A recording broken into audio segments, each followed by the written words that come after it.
Have you ever wondered if your success, your luck, was somehow built on someone else's unseen sacrifice? That's the core idea we're diving into today. We're breaking down Shashi Partap's incredible novel, When Shadows Wait, a powerful story about luck, effort, and the invisible debts that connect us all. Right from the get-go, the book just hits you with this question. And it's not just a line on a page, it's the engine driving this entire story. It makes you stop and think. It's not just about what the characters owe, but what do we owe for the lives we get to live? All right, so let's set the scene. We're in the bustling city of Ahmedabad, and this story isn't just a snapshot. It spans a massive 40 years. We're going to follow two lives, two people on opposite sides of a river who have no idea their destinies are completely tangled up. And when I say it's a saga, I mean it's an epic. You've got these two people on parallel paths moving closer and closer year after year until bam, fates, or maybe something much older and darker, decides it's time for their worlds to smash together. And it all starts with one single, mysterious knock at the door. So the way this book is structured is just brilliant. It's all about contrast. You have two lives unfolding on opposite sides of Ahmedabad's Sabarmati River, and each one represents a completely different philosophy. One life is defined by incredible, almost unbelievable luck, and the other? By relentless, back-breaking effort.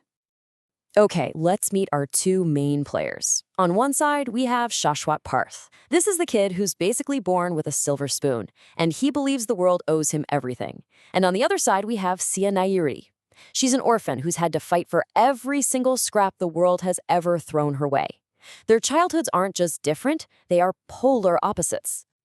And the author gives each of them a really powerful symbol. For Shashwat, it's a coin. Seriously, he flips this coin for every major decision, just outsourcing his life to pure chance. For Siya, it's two umbrellas. One is the sad reminder of the mother she lost, but the other is a symbol of hope, a promise to herself that she is going to endure, no matter what. Shashwat's life, it's just one lucky break after another. We're talking about acing exams with totally random guesses, narrowly avoiding a scooter crash that actually injures his friend. He even gets into college, not on merit, but because his dad pulls some strings. In his mind, the universe is literally bending over backward just for him. Siya's story, though, it's a whole different world. We're talking pure grit. Born in a shock during a monsoon, she's left an orphan, and she learns to survive in the slum by her wits. She barters bottle caps for scraps of food and studies under the harsh glow of a single streetlight, vowing that if the world won't give her a chance, fine, she'll kick the doors down herself. But here's the thing. A life built on pure luck and a life built on pure struggle, neither one can last forever, right? As they enter young adulthood, you start to see the cracks forming in both of their worlds. The foundations are starting to get shaky. And this is where the author just masterfully builds the tension. For years, their paths almost cross. A scooter splashes her as he carelessly speeds by. Their shadows literally overlap for a split second at a festival. They're like two magnets, constantly pulling closer but never quite touching. And the crazy part is, they have absolutely no idea the other one even exists. For Shashwat, his luck finally starts to run out. That magic coin of his, it starts landing on the wrong side. He gets caught cheating in a college lab. He bombs a huge job interview that even his father's connections can't fix. And all that unearned confidence starts to look a lot like incompetence. His charmed life is starting to feel pretty hollow. And Siya's journey? It's just as complicated. She earns this hard-won scholarship, but it comes with a heavy price, a bond that forces her into years of service for the NGO that funded her. So her effort doesn't bring freedom. It brings a new kind of debt, trapping her in the very opportunity she fought so hard for. So what happens now? You've got one person whose luck has completely run out, and another whose hard work feels like a trap. What on earth could possibly force these two worlds to finally, actually collide? Well, it's something that hit all of us, the 2020 pandemic. It just shatters whatever little stability they both had left.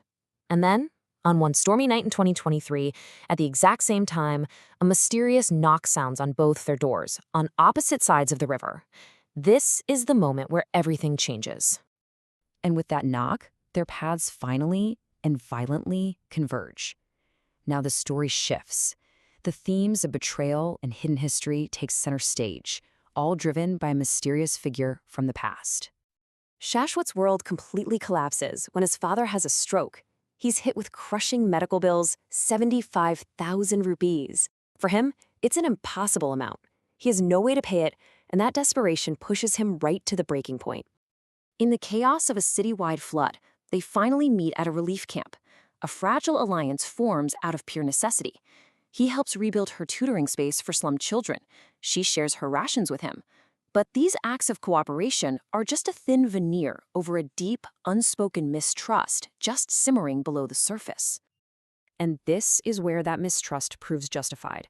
In a moment of pure desperation, Shashwat does the unthinkable. He steals money, 2,000 rupees, from the very scholarship fund Siya painstakingly collected, coin by coin, to help the children in her community.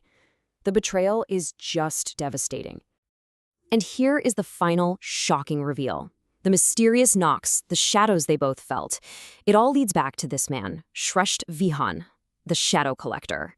He's an old, predatory moneylender whose ledger reveals that both Shashwat's and Siya's families have been trapped in his web of debt for generations. Their lives were connected long before they ever met. And that revelation, wow, it brings us right to the novel's core message. There are no simple solutions here. Only the stark reality that the past is never truly past. It is always waiting to collect its due. The book doesn't offer a clean, happy ending. It leaves Shashwat and Siya with the crushing weight of their shared history. Redemption isn't guaranteed, but for the very first time, we see a tiny glimmer of possibility, a quiet, difficult path forward, maybe together. This quote from the shadow collector himself perfectly captures the novel's central theme, the idea that debts, both financial and emotional, are inherited. They're passed down like shadows that stretch across generations, just waiting for a final reckoning. And that leaves us with this final, lingering question. When Shadows Wait isn't just a story about two people in Ahmedabad, it's a reflection on all of us. It asks us to consider the invisible ledgers that define our own lives. What debts did we inherit? And what price will we or someone else ultimately have to pay?